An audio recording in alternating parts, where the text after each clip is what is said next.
Rules of engagement, Kovac asked, lightly breathing into his hidden microphone. Despite his size and the fact he smoked so much, he was in extraordinarily good shape. Avoid being captured, Antoine said, at all costs. His colleague's confirmation gave him confidence. Good. Real bullets. Kovac led the agents on. His speeding, bulky frame looked almost comical, but he possessed something Antoine never had, the mindset of the criminals he pursued. He could handle the pressure of 3 CIA operatives on his tail. He was used to being hunted. Besides, this time he was not alone. He had Antoine as backup, and Antoine knew how these agents thought. He used to be one of them.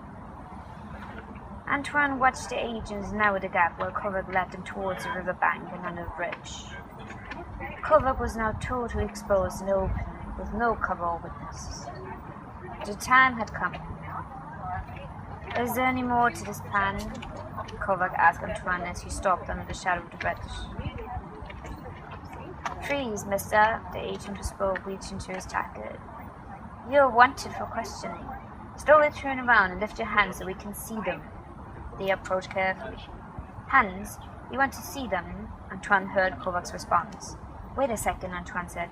He could see the 3 men, but it was too far to make a good shot and way too exposed. He would have to reach the edge of the bridge at least. I need 5 seconds to be in position.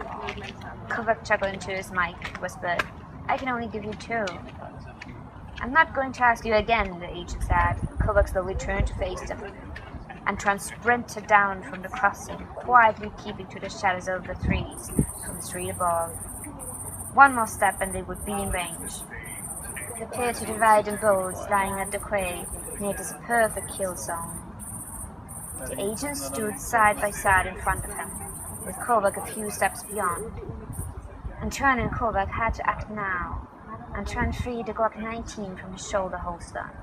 He held his breath and aimed at the first agent, trying to keep him in the glowing Tritium night sights.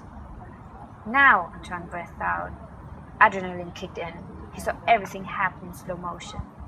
Kovac, who was half-turned, now spun around and dropped to the ground to make himself a difficult target. As he fell, he unlocked his macro gun in one fluid motion.